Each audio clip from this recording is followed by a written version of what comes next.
नमस्कार मित्रांनो, आपण पाहणार आहोत की आपल्या बीड जिल्ह्याचे उभरतं नेतृत्व व परळी जिल्ह्याचे आमदार व बीड जिल्ह्याचे एक्स पालकमंत्री व आपल्या महाराष्ट्र जिल्ह्याचे एक्स कृषी मंत्री ह्यांच्या स्कॅम व त्यांनी केलेले कांड आपण हे सर्व ह्या अध्यक्ष महाराज आपल्या संमतीने एक पॉइंट ऑफ इन्फॉर्मेशन या ठिकाणी उपस्थित करतोय। काल रात्री आमच्या बीड जिल्ह्यामध्ये धारूर तालुक्यात माजलगाव ते धारूर या प्रवासाच्या दरम्यान प्रसिद्ध वकील आणि ओबीसी समाजाचे नेते व आरक्षणाचे अभ्यासक ॲडव्होकेट मंगेश ससाने यांच्या वाहनावर मध्यरात्री हल्ला घडून आणला।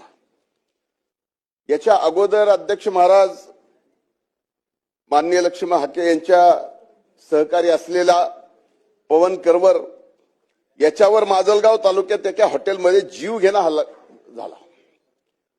अनेकांनी झुंड करून त्याचे हातपाय तोडले। आजही तो व्यवस्थित रित्या चालू शकत नाही।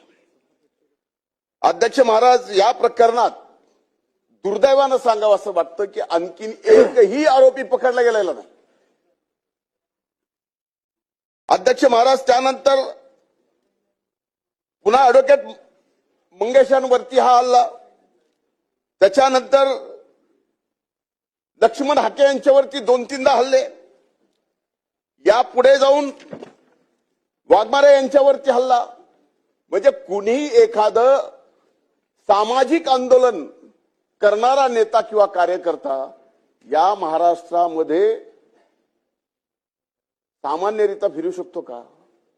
एवढी वाईट अवस्था झालेली आहे। मी तर याच्या पलीकडे जाऊन म्हणेल अध्यक्ष महाराज की सामाजिक समताच पूर्णपणाने या महाराष्ट्रातली संपली आहे आणि या ठिकाणी एकमेकाला मारल्यानंतर सोशल स्टेटस ठेवलं जातं, त्याला योद्धा सोशल मीडियावरती पुकारलं जातं आणि अटक होत नाही। हे दुर्दैव आहे। एका भावाला जर शिक्षा झाली दुसऱ्या भावाला व्हायला पाहिजे, सारखा गुन्हा असेल तर।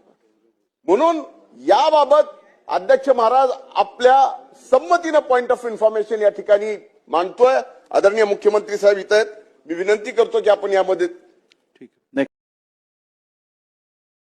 या व्हिडिओ पाहू शकला असला की यांनी कोणत्या प्रकारे कशा प्रकारे त्यांच्या भावना व्यक्त केलेल्या आहेत। पण ह्या भावना त्यांनी व्यक्त करण्याअगोदर त्यांनी ह्या बीड जिल्ह्यामध्ये कत्तलखान्यासारखी सुरुवात त्यांनी सुरुवात केली आणि सगळ्यात जास्त स्कॅम करण्याच्या मध्ये सगळ्यात पुढे तेच आहेत।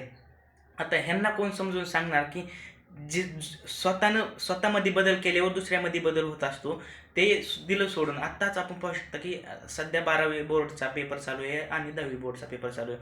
त्यांनी आता शिक्षणात सुद्धा स्कॅम करायला चालू केलेला आहे। जिथे शाळा रजिस्टर आहे, ज्या ठिकाणी पोरांचे सेंटर येते त्या ठिकाणी पोरं जाऊन पोहोचतात पेपराच्या दिवशी, तर तिथे सेंटरच नसते। हे कोणता स्कॅम आहे? आणि हे तर दिवसा ढवळ्या शिक्षणावर दरोडा टाकण्याचं काम करतात आणि हे विधानसभेत आणि मीडियाच्या मार्फत दुसऱ्यांना शिकवतं की कसं चांगलं वागावं व अन्यायाविरोधात कसं लढा द्यावा। आणि ह्यांच्याकडून आपण काय अपेक्षा करू शकतो? ह्यांना मला असंच एक गोष्ट म्हणायची की पहिलं तुमच्या स्वतःत बदल करावं। हा प्रकरण जसं की तिथे लाईट निर्माण करण्याचं एक ठिकाण आहे, तिथे मोठ्या प्रमाणात कोळसा जाळला जातो व त्यापासून रीती तयार होते। त्या रीतीचा ह्यांनी जी मालकी सरकारची आहे तिथे ती सगळी रेत ह्यांनी स्वतःने ऐकून सगळा पैसा डप्प केलेला आहे आणि हे दुसऱ्याला शिकवतं की सरकारला कसा प्रॉफिट होईल।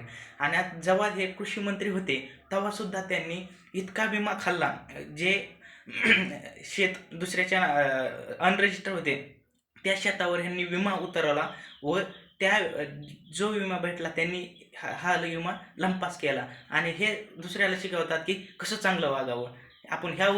आपण त्यांचा अंदाज घेऊ शकतो की हे माणसं कसे आहेत ते। म्हणून त्यांच्या जास्त बोलण्यावर विश्वास ठेवायचा नाही, कारण ते कवा काय बोलतात काय सांगता येत नाही। आणि परळी मतदारसंघात तर मोठ्या प्रमाणात घोळ होतो, तो किती घोळ होतो ते त्यांनाच माहिती आहे।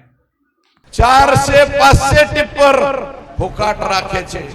मी माहिती घेतली, रातच काय उचलले ते म्हणले डायरेक्ट पिस्तूल घेऊन येत। अधिकारी म्हणतो इथं राग भरू नका, गोली मार द्यायची।